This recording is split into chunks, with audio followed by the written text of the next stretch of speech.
പിന്നെ ശരിക്കും പറഞ്ഞാൽ ഓസ്ട്രേലിയയെ സംബന്ധിച്ചിടത്തോളം കാർപ്പൻറ്റർ, ഡ്രൈവേഴ്സ് ഇവർക്കൊക്കെ ഹൈ ജോബ് ഓപ്പർച്യൂണിറ്റീസും ഹൈ മൈഗ്രേഷൻ ചാൻസും ഉണ്ട്. അവരെല്ലാം സ്കിൽഡ് ലിസ്റ്റിലുമുണ്ട്. എല്ലാ ട്രേഡിനും as if now high demanded occupation ആണ്. അവർക്ക് ശരിക്കും പറഞ്ഞാൽ ഡിപ്ലോമ ഉണ്ടെങ്കിലും അവർക്ക് മൈഗ്രേറ്റ് ചെയ്ത് പോകാൻ പറ്റുന്ന ഒരു ഓക്യുപ്പേഷൻ കൂടിയാണ്.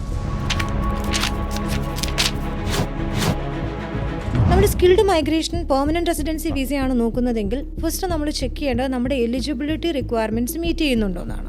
നമ്മുടെ ഏജ്, എഡ്യൂക്കേഷൻ, ക്വാളിഫിക്കേഷൻ, ലാംഗ്വേജ് ഇതൊക്കെ ആ പർട്ടിക്കുലർ കൺട്രിയുടെ റിക്വയർമെൻറ്റുമായിട്ട് മീറ്റ് ചെയ്താലേ നമ്മൾക്ക് മൈഗ്രേറ്റ് ചെയ്യാൻ പറ്റും. ഇനിയും എനിക്ക് മനസ്സിലായിടത്തോളം എൻ്റെ ഒരു എക്സ്പീരിയൻസ് വെച്ചിട്ട് മോർ ചാൻസസ് ഇൻക്രീസ് ആകാനാണ് സാധ്യതയുള്ളത്. ബിക്കോസ് അത്യാവശ്യം നല്ല സ്കിൽ ഷോർട്ടേജ് ഓരോ കൺട്രിയിലും ഉണ്ട്. കാനഡയെ സംബന്ധിച്ചിടത്തോളം അവരിപ്പോഴും സ്കിൽഡ് മൈഗ്രൻസിനെ വളരെയധികം വെൽക്കമിങ് ചെയ്യുന്നുണ്ട്. അതുപോലെ തന്നെ കാനഡയ്ക്ക് മോർ ഓപ്പർച്യൂണിറ്റീസ് വരാൻ പോകുന്ന ഒരു സമയം കൂടിയാണ്. ഇപ്പോൾ ഓസ്ട്രേലിയ കാനഡയെ സംബന്ധിച്ചിടത്തോളം 3 times ലാർജർ ദാൻ ഇന്ത്യയാണ്. അപ്പോൾ അവർ റീജിയണൽ പ്രോവിൻസ് ഏരിയാസ് കുറച്ചും കൂടി ഡെവലപ്പ് ചെയ്യുകയാണ്. ഡെവലപ്മെന്റ് നടക്കുമ്പോൾ എന്താണ് സംഭവിക്കുക?